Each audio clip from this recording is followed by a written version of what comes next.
Namo tassa bhagavato arahato samma sambuddhassa.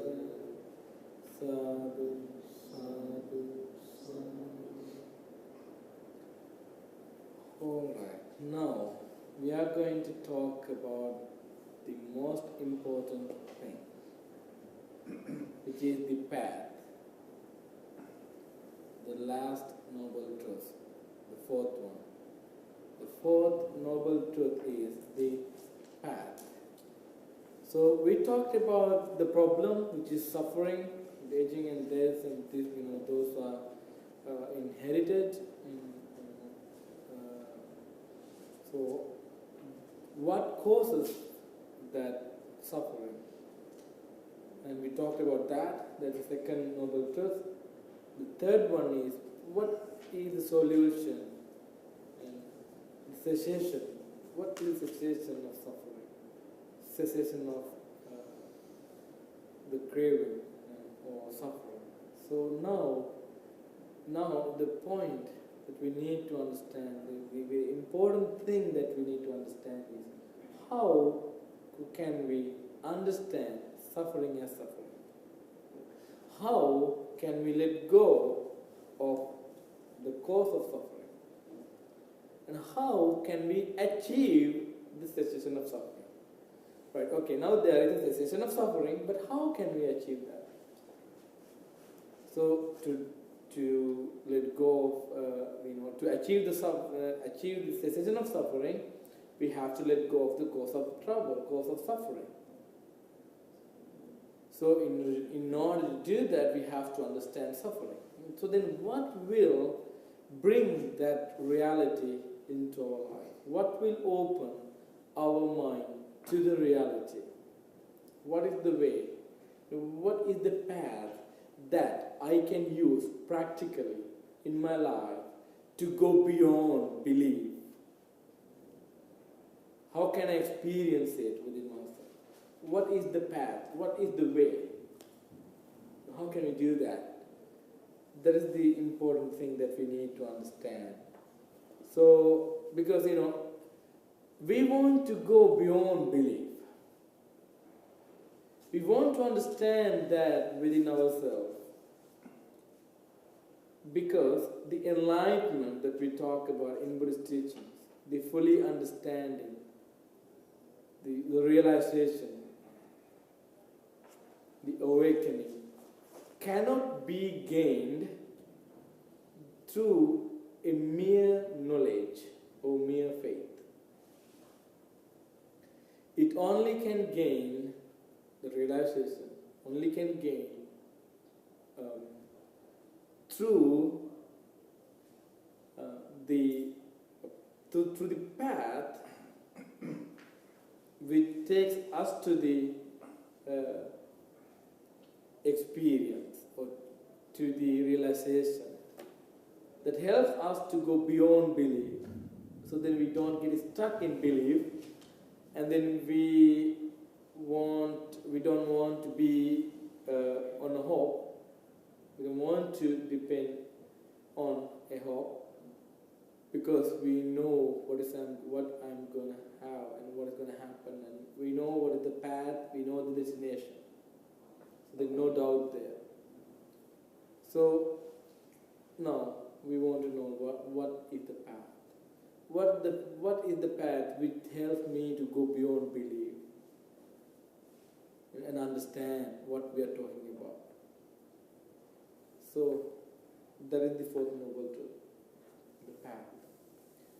So the Buddha explained the Noble Eightfold Path. That is what the path. It has 8 factors that you have to fulfill in order to gain wisdom. Wisdom means, it has a deep meaning. How do you define wisdom? How do you see wisdom?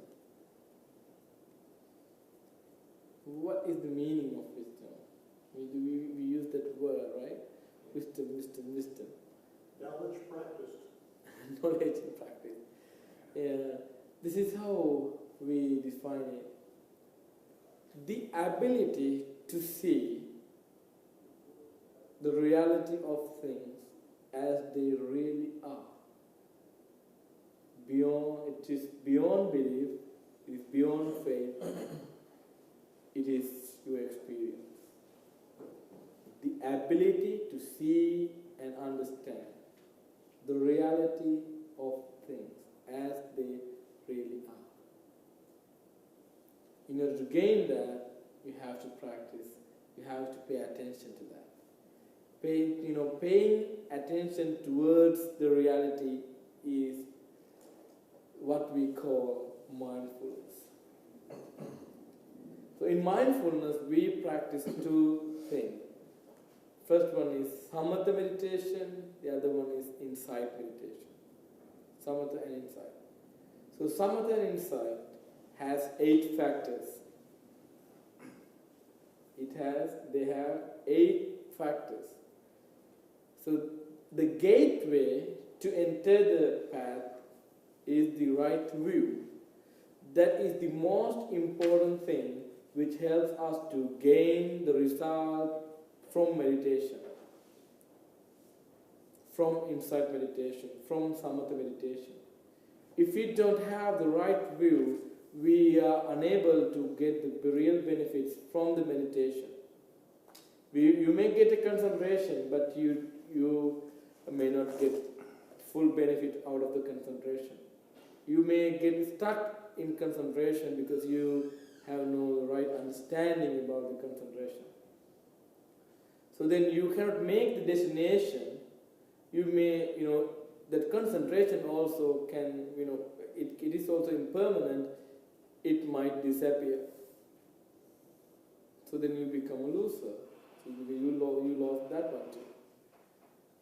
So the once we fulfill the whole path, all the factors of the path, then nothing can deteriorate your realization, your understanding, wisdom. So wisdom is like a very sharpened sword that you use to cut off all the fetters that you have, all the attachment. So, by meditating and using mindfulness, what we do is we sharpen our wisdom, our ability to see things as they really are.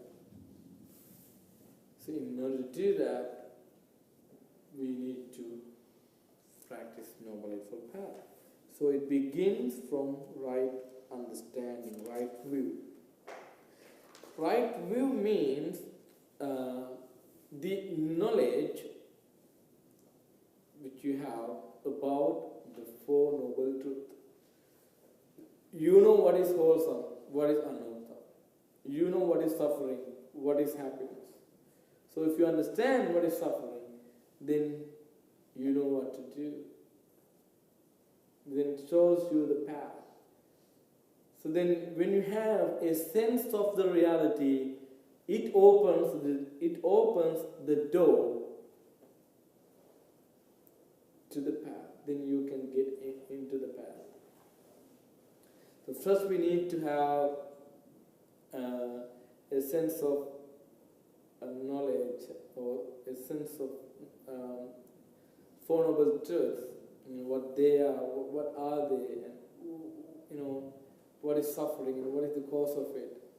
And then we talked about suffering, and we talked about the cause of suffering, and we talked about the cessation of suffering. If you think wisely about what we talked, you can see them in you.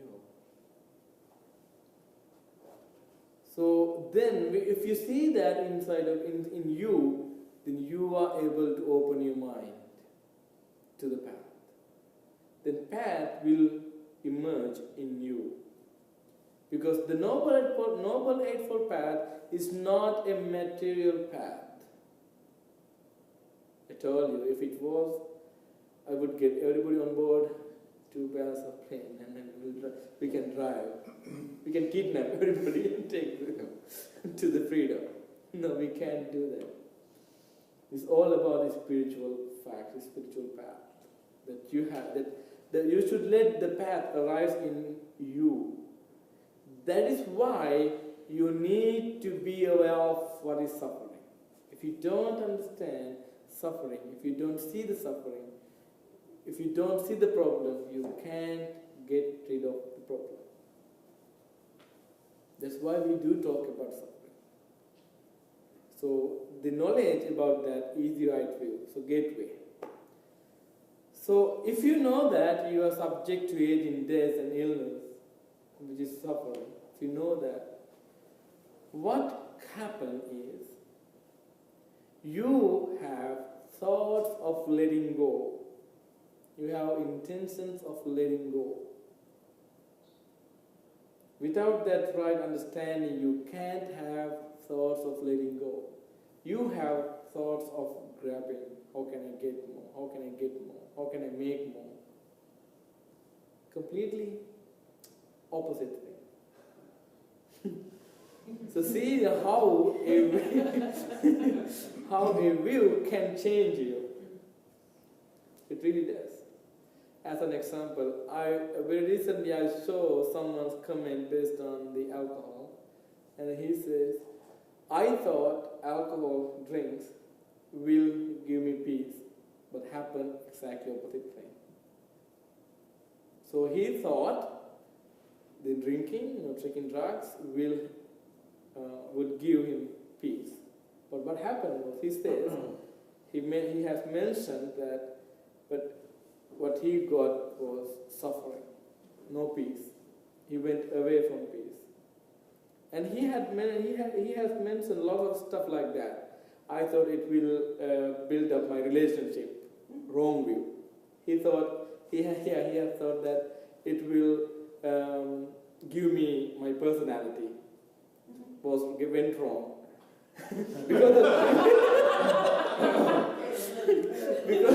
because the view is wrong, right? That is a wrong path. So you want to understand that there are two paths in this world. The first one is the wrong path, the other one is the right path. The noble and ignoble. The unwholesome, wholesome. So unwholesome path begins from the unwholesome view, the wrong view. And so he's mentioning that I thought that will build up my nice relationship. It will help me to react to others very well. Went wrong. And then he thought it would be help to bring the harmony. Then he said, I end up with fighting. So he had mentioned a list of things that he thought. So he thought, I thought this, but happened exactly opposite way. Then what came to my mind, I get, wow, see, the wrong view led you to the disaster. If you had, because of that view, what kind of thoughts you had was, you had thoughts of grabbing. I want to get more. Thoughts of grabbing things, grasping things, collecting things, accumulating things, making more. But if you had an idea or view related to that, alcohol will make my life ruin, or it will make the hell on earth, and then what kind of thoughts will come to you is you will have thoughts of letting go of them, and you may have thoughts of non-violence. And then he thought that he will be able to. He thought that if he would have drinks, it would help him to talk to others nicely. But what happened? Exactly opposite thing. He didn't know what he's talking about. Right? and so, the wrong view led him to have wrong intention, wrong thoughts, And he had thoughts of grabbing, thoughts of violence, thoughts of hatred. So finally he ended up with hating himself and hating others, and completely he got a miserable life because of that. So see what the wrong view did to him. So if you see that, if you see the reality of your life, if you see that you are subject to birth, subject to aging, subject to death, and subject to illness, and then you see the same thing in others, you see suffering in you and you see the same thing in others, then you know that not only me, even others are afflicted by these things, even beings. Then when you see that, when you understand that wisely, when you see that truth, when you see the same thing in the past and in the future and in the present, then you get thoughts of letting go. You get thoughts of non-violence. You don't think and you don't have any feeling or any thought related to violence. You have no harmful thoughts in you. You have thoughts of loving kindness. Instead of hatred, compassion, loving kindness, that kind of thoughts appear in your mind.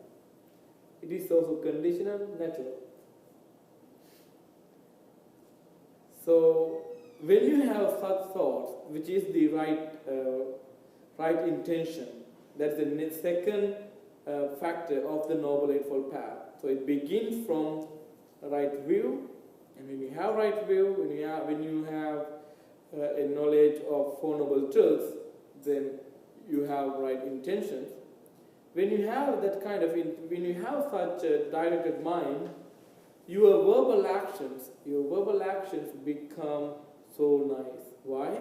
Because you don't lie, and you don't gossip, and you don't use any bad words. You don't use any harsh words.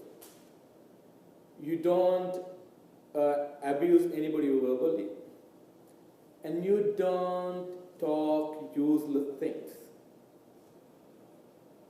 which ignites fear, anger, lust, greed in your mind. Useless talks, they ignite anger in you, and greed, lust, jealousy. No, that's why we should not talk them.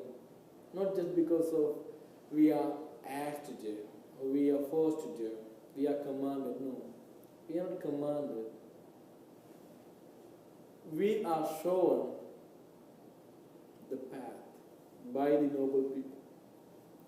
So if you want to follow that, you can follow. If you don't want to, that's okay. That's what Buddha said. A person came to the Buddha and asked, Bhante, when you teach this Dhamma, are all beings going to attain Nibbana? Then Buddha asked a question from him. Buddha asked, okay, give me answer to this question first, then I will give you my answer.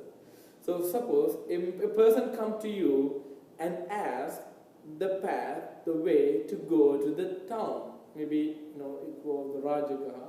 So let's see, someone come to you and ask the way to go to Tampa or Ocala or Miami, or let's say Tampa. Then you describe him the way in detail.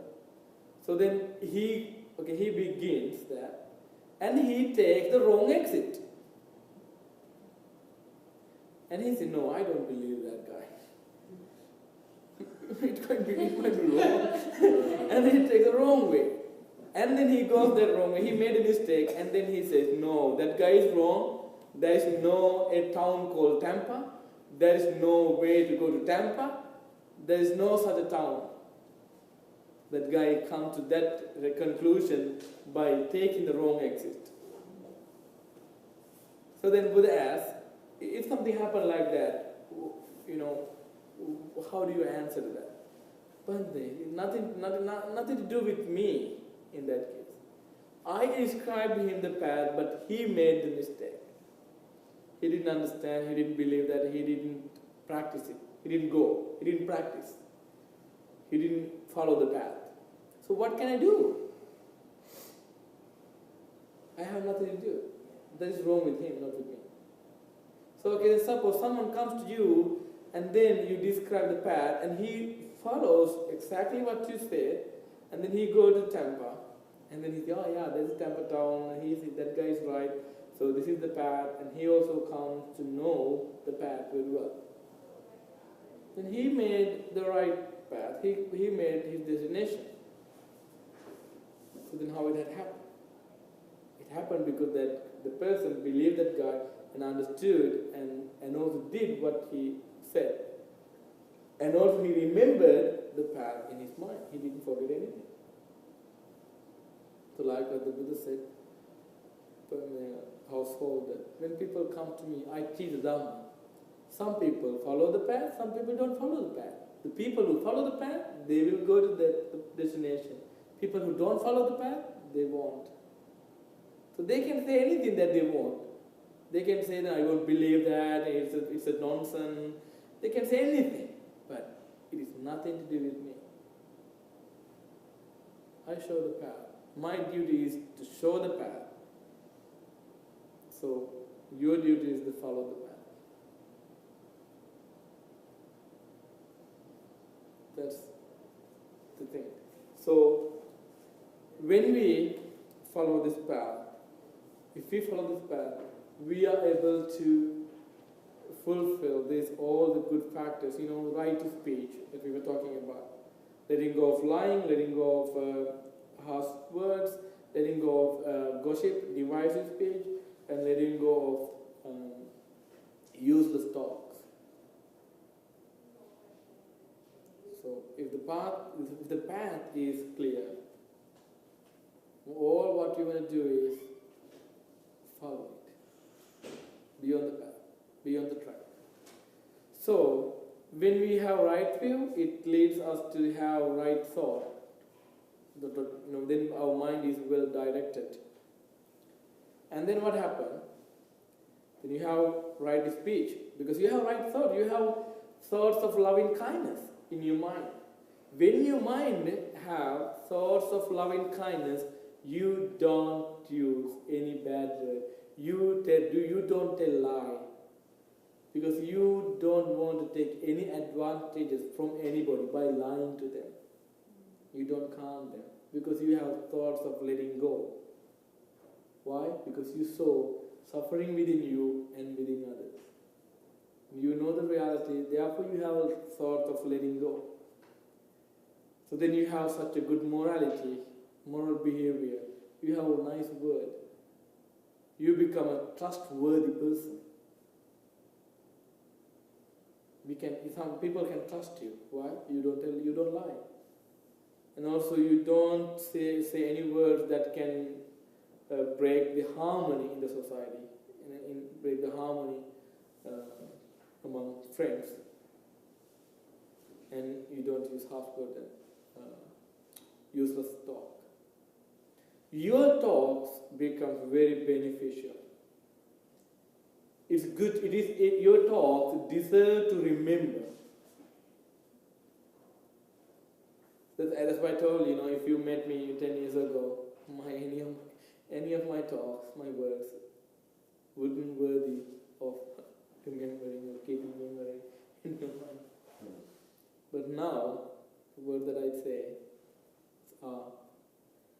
they are worthy to remember. They deserve for those words. Because there is Dhamma.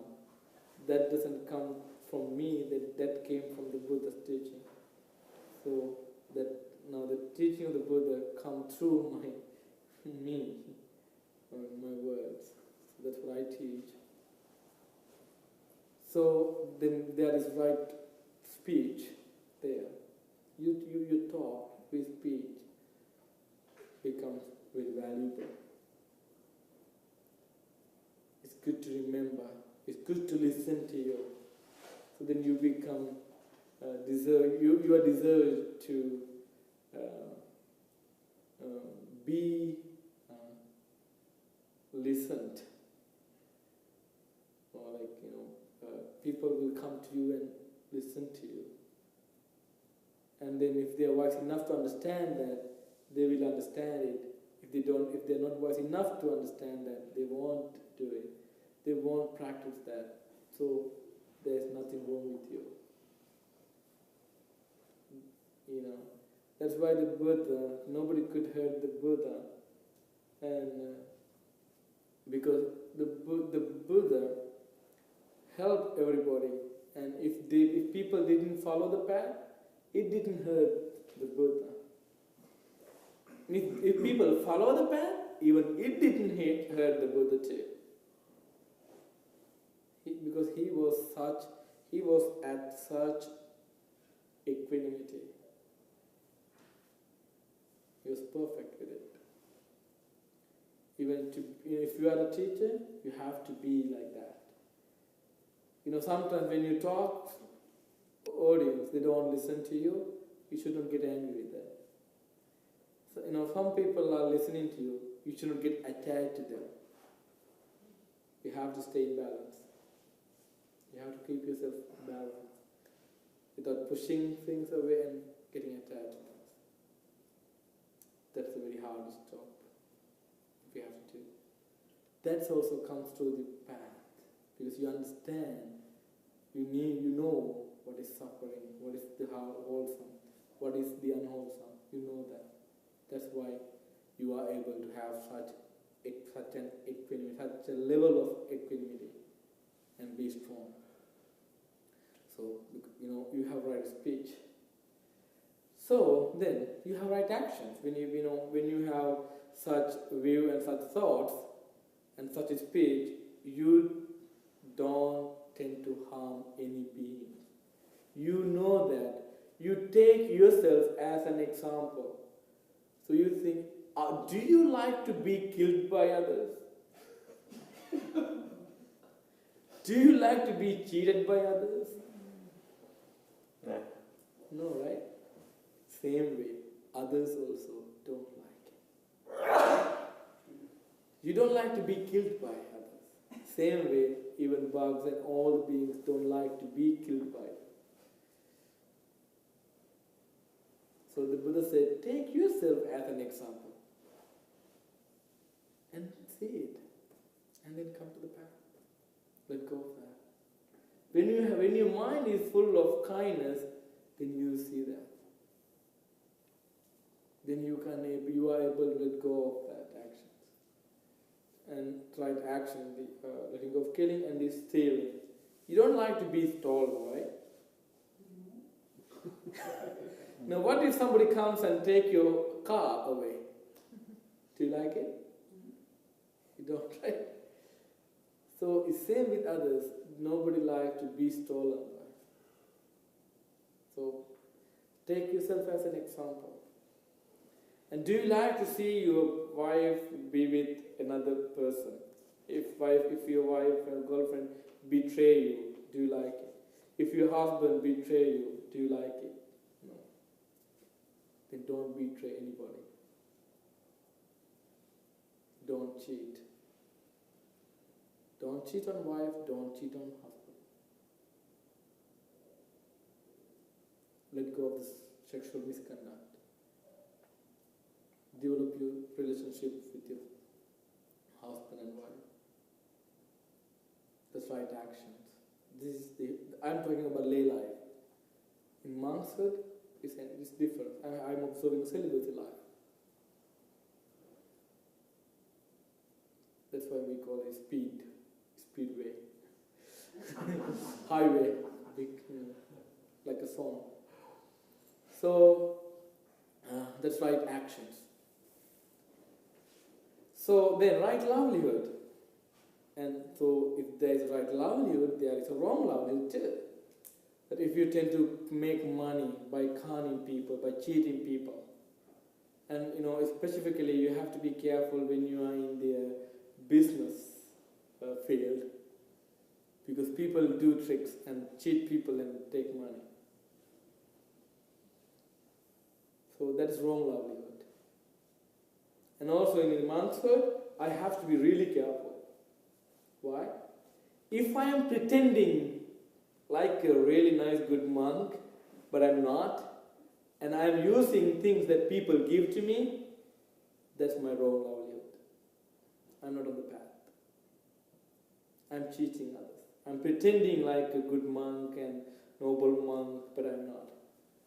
And there are some monks, they pretend like they are really good, but at the night they are with girls and men, and nobody knows that. And they are not monks, but they have robe. They pretend like they are monks, but they are not monks. It's wrong livelihood. In lay life also, that is very, you have to be careful.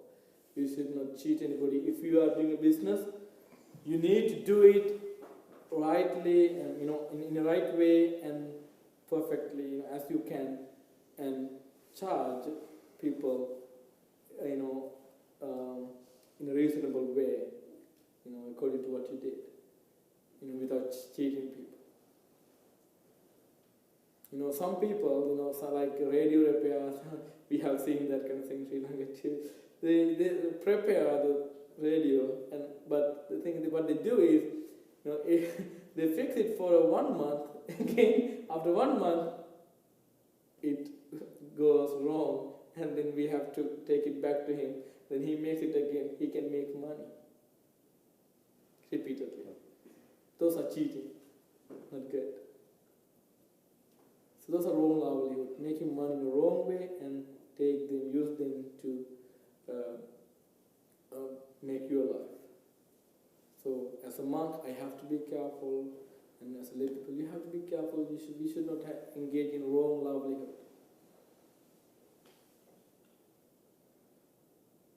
So that's important.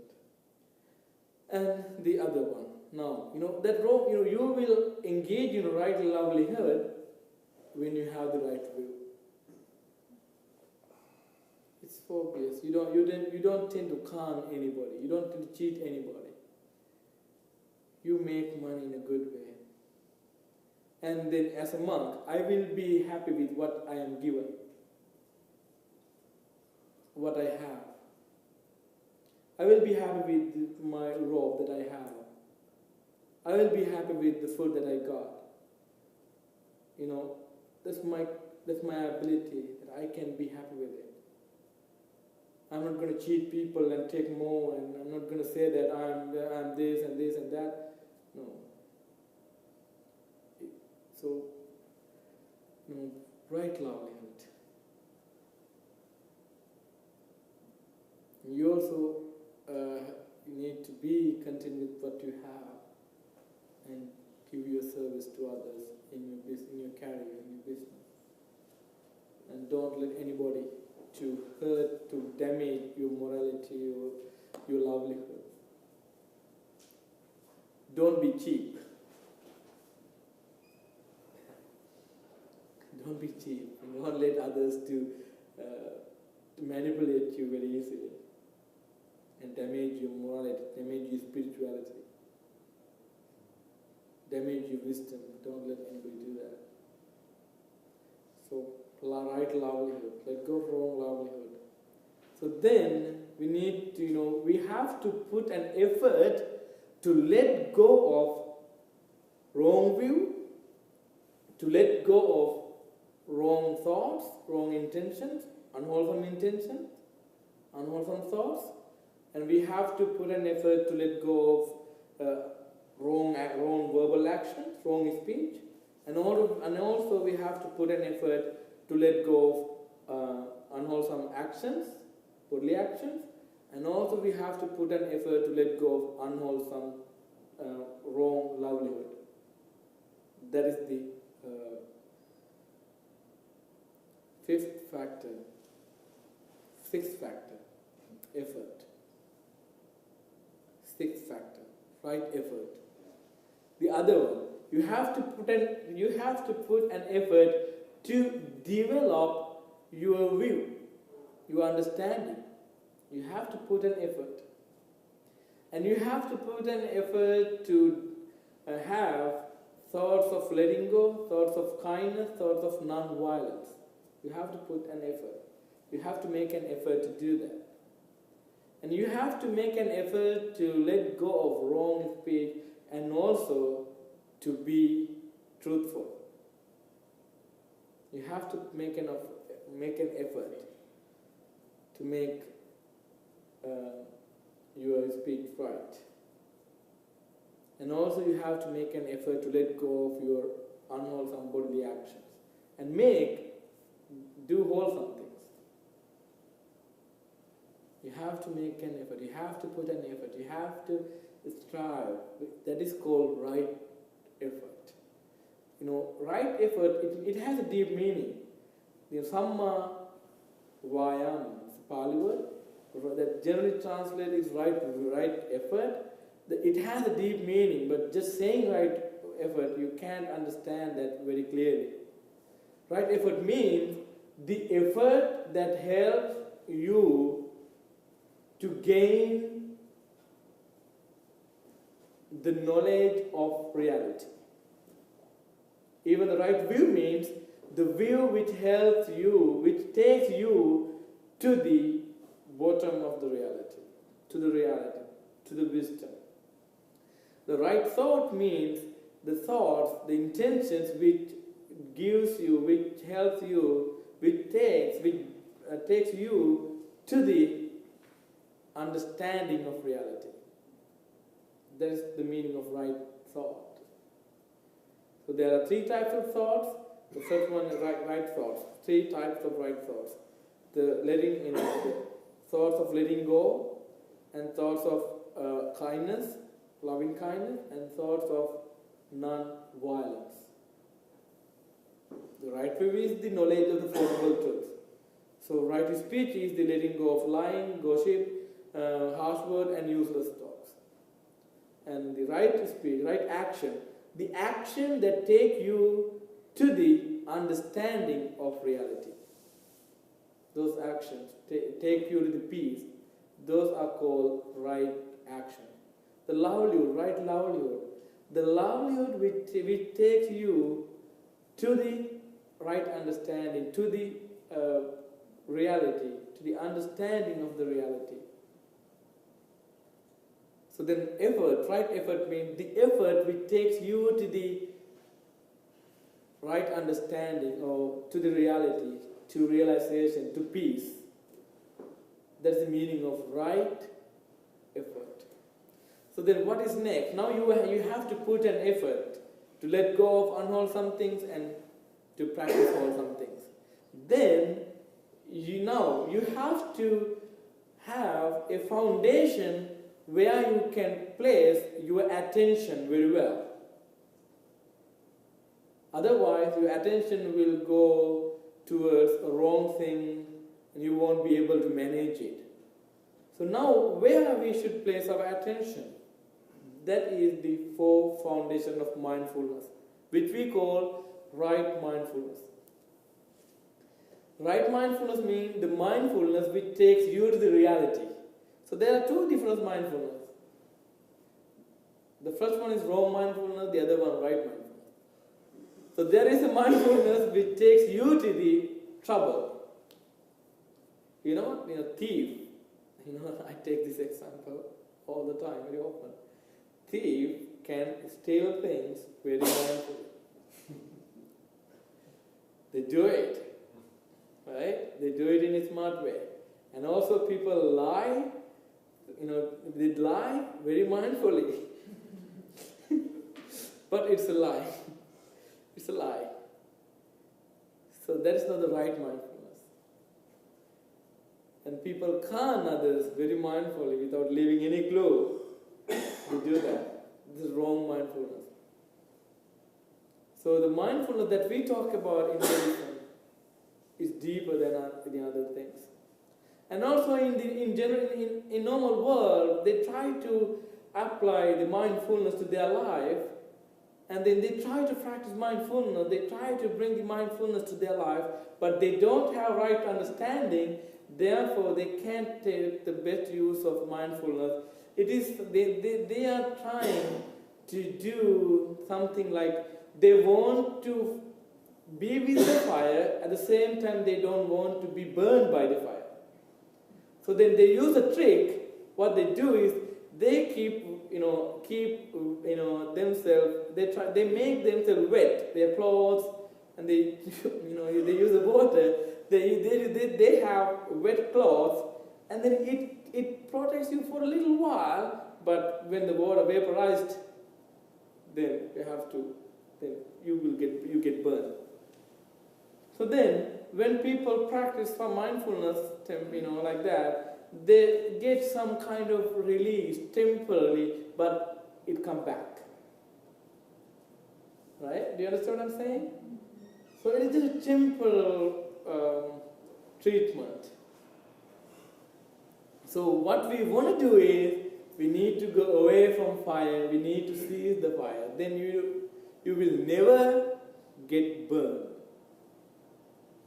But if you need to have fire, and you don't want to get burned by the fire. So that means you're in trouble. So they don't have right understanding or the right mindfulness that they can follow. The people teach, do whatever you do mindfully. They don't have right mindfulness. The mindfulness that we talk about in Buddhist teaching is the mindfulness which takes us to the realization. It takes us to the understanding of reality. It takes us to the wisdom.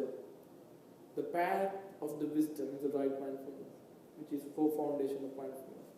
So that helps us to understand the body as body, feeling as feelings, mind as mind, and the contents of the mind, mental objects, as objects. Then you don't see them as you. Then you have right mindfulness. Then your attention is well focused on the reality, on you, and then your mind is concentrated. Then you do have 4 levels of concentration. The first jhana, second jhana, third jhana, fourth jhana. That is the right concentration. 4th jhana. That's what the Buddha teaches in here, this sutta. And not only in this, in other suttas, he explained right concentration as 4 jhanas, 4 deep level of the concentration. So the right mindfulness, when you practice right mindfulness, you get the concentration, and also the right concentration, it also has the deep meaning. The concentration which takes you to the bottom of the reality. Then only you can see the reality. Then only you can see the bottom. So then all kind of concentration cannot do that. Only the concentration that you gain through the mindfulness practicing, which you gain 4 jhanas, 4 deep levels of concentration, and then you have to strengthen that concentration until you can use it to incline towards the reality. Yeah. Bhakti, what do you mean by the bottom of the reality? The bottom. Do you remember that I used the analogy like bottom of the pond? The bottom means the reality. The reality. That's what I mean. Bottom of reality.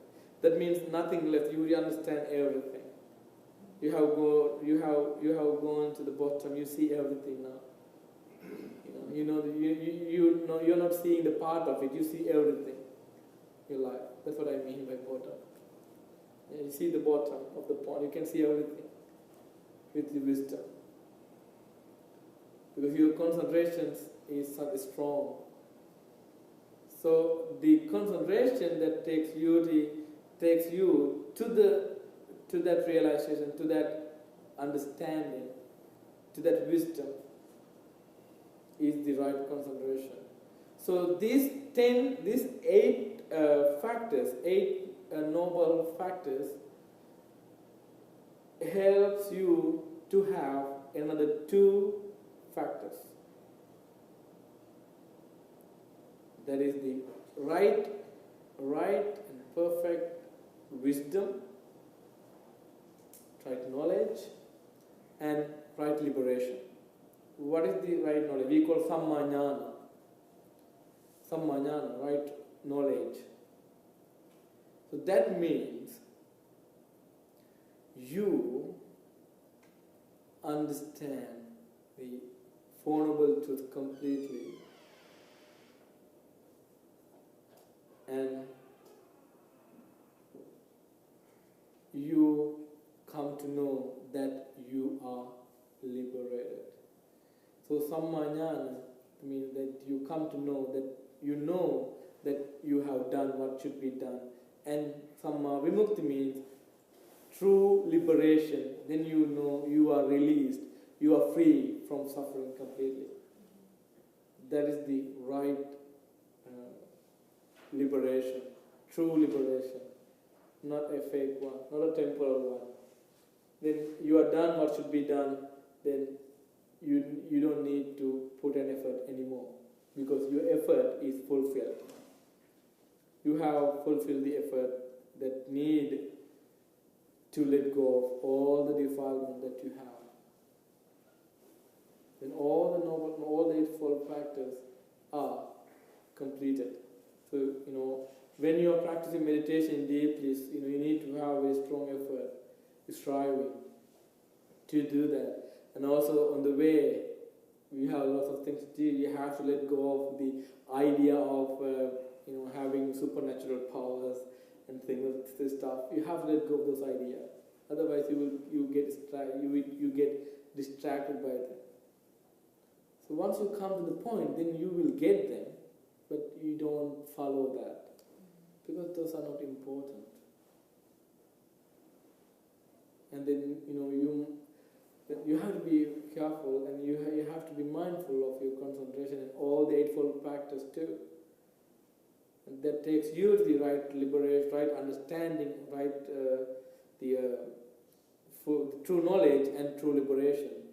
You come to understand that you are free, and you are done what should be done.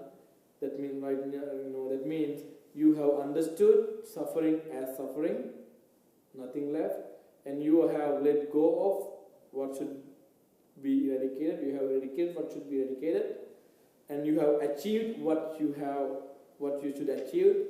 You have cultivated what you should cultivate. That's, you get that knowledge. That's called sammajnana. And then at the same time you get right liberation. You are free from fetters. You are free from attachments. That is right liberation. So in order to happen that, you need to fulfill Noble Eightfold Path. So Noble Eightfold Path has three aggregates. The first one is the morality. Second one is the concentration. Third one is the wisdom. So all those eightfolds are included in those three aggregates. In morality, there are 4 of them. No, 3 of them. Right speech.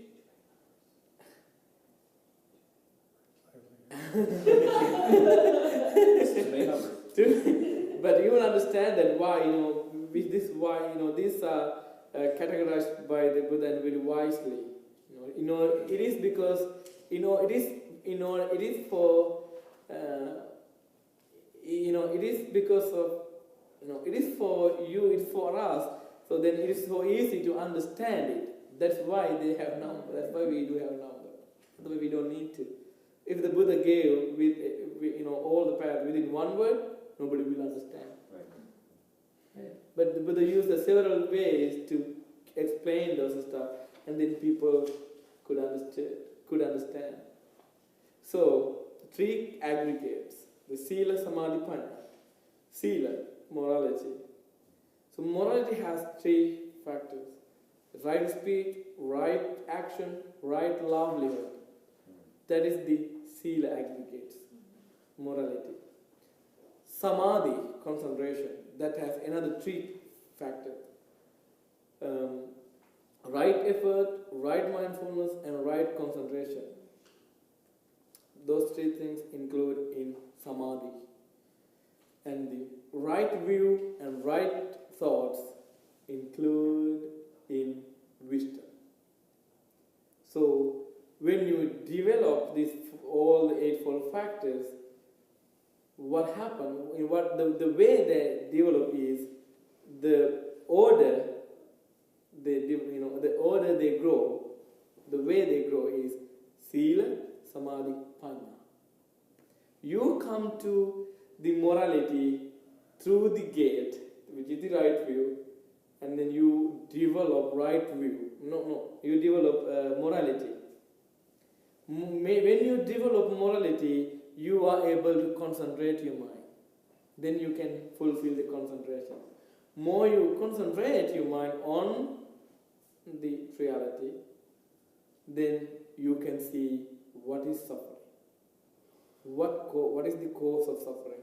What is the cessation of suffering? What is the path leading to the cessation of suffering?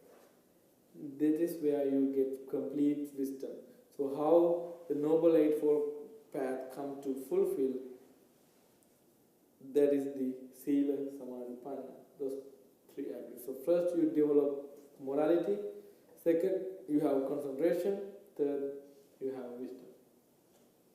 So morality helps you to have concentration. If you don't have moral action, if you don't have morality, you have lots of regrets and worrying and restlessness. More you become moral, you get more relaxation and no worry, no regret, because you know that you haven't done anything wrong. You know that you haven't harmed anybody.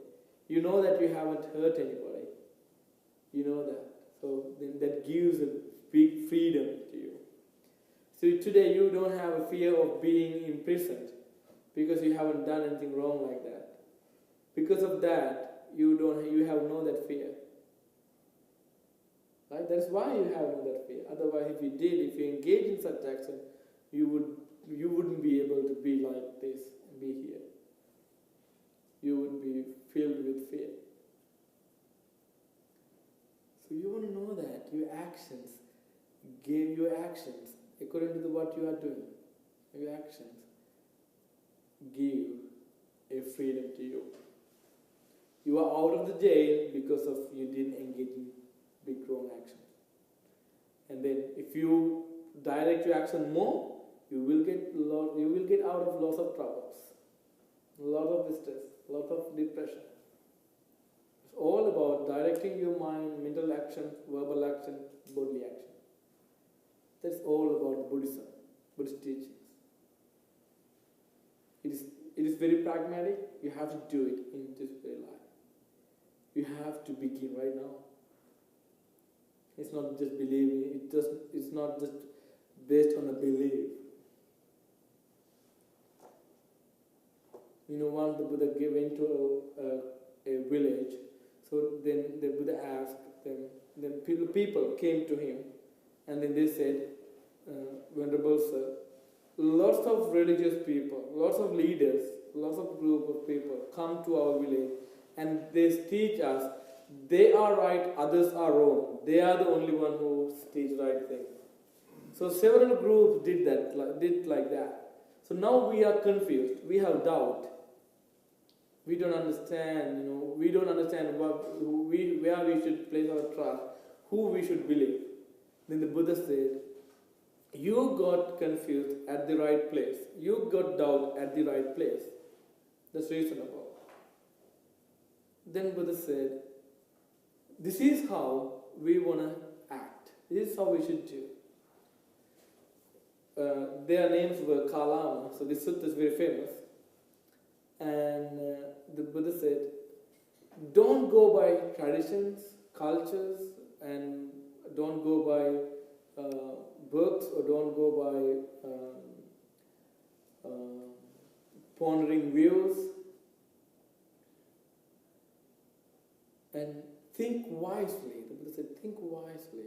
Then the Buddha taught them how to think wisely. Some people say that the Buddha taught that don't believe what I say. The Buddha didn't teach that one there. He taught us what to do, how you should think. If you think in that way, then you will understand who the Buddha is. The Buddha taught them, this is how you should think wisely. So, how Kalamas, how do you think about this person? Suppose, a person's mind overwhelmed by greed, and then he engaged, then he asked, when a person is overwhelmed by the greed, will that lead him to the welfare or to disaster? Then they answered, Bhante, that will lead to that doesn't lead to the welfare, that leads to the troubles. Buddha said, Kalamas, people tend to kill beings because of greed.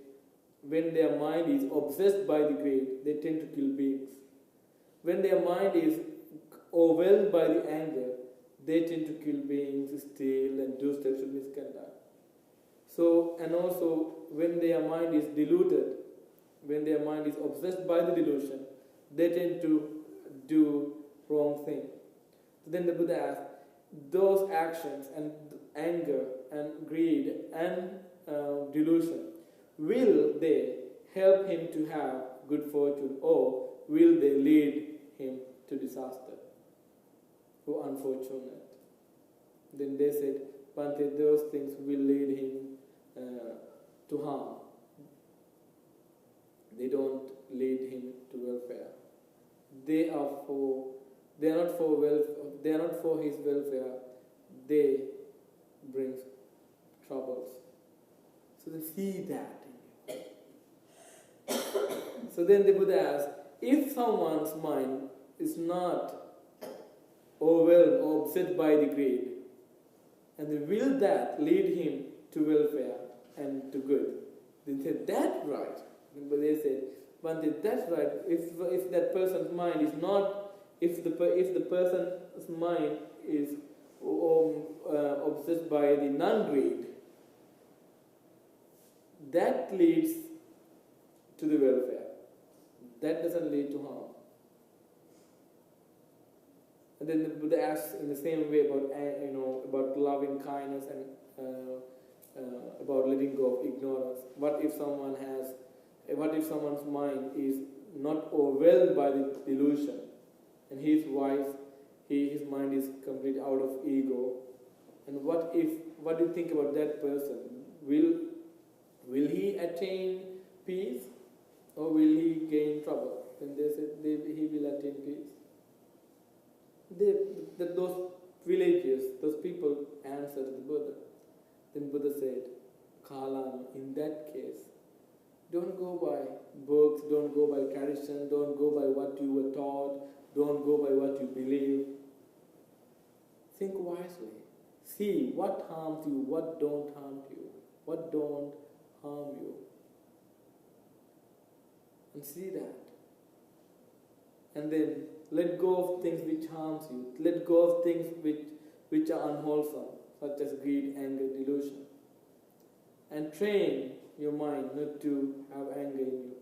Let go of greed, anger and delusion. And let go of killing, stealing, sexual misconduct, and lying, and taking intoxicating drinks and drugs. Because those are unwholesome actions. Those actions come from the main roots of the unwholesome. The main roots of the unwholesome is the greed, anger, and delusion. Those are the main roots of the unwholesome. All types of unwholesome things come from the greed, anger, delusion. If this world is free from the greed, anger, delusion, no troubles, no violence, no nothing. Peaceful. Even a family, even a person, they are peaceful. You want to see that. And then after that, Buddha taught them how to develop four sublime Dhamma. Those are loving kindness, compassion, sympathetic joy, equanimity. Then this, and at the end they said, but the marvelous, wonderful. That's really wonderful teaching. We will do that. We will follow you, and we will follow the Dhamma. We will follow the Sangha. Sangha means the people, group of people who follow who train their mind to let go of greed, anger, delusion. So monks are the greatest, we call great Mahasangha, great Sangha. And also, you also can be part of Sangha if you follow the moralities and concentration and kindness, compassion, sympathy, joy, equanimity. Then you also become a part of Sangha. It is a noble community. If you don't do that, you're not a part of a noble community. The Buddha said, even though someone is right next to me and walks like me, he is not, I don't see him because he's not following the Dhamma. He's not following them. He's not practicing. So he is far away from me. But the person who is very far away from me, but he practices Dhamma, I can see him. He is with me. So if we practice Noble Eightfold Path, we become a part of noble group, noble community, noble Sangha. So you have an invitation? Come and see. Come and see. That's the other quality of Dhamma. We can invite anybody. We can say, come and see in this very life, not after that. In this life. In this life. Right here. Right here. Right here. Now, we can invite without fear. That's why we can roar among people like a lion without being afraid of anything. This Dhamma is well proclaimed, not because of my skill. I have no skill. Dhamma. This Dhamma is very powerful. It gives us lots of peace if we follow that. It produces lots of peace and harmony if we follow that. Then we become a community, we become a noble community, we become part of noble community. So come and see, and come and see the result. Come and practice and see the result. Without practicing, you can't see the result. Just praying, just wishing, just have wish, you can't do it. You have to practice it. So I wish you, I bless you, may you be able to practice the path and understand the path and attain the right liberation as soon as possible. Sadhu, sadhu.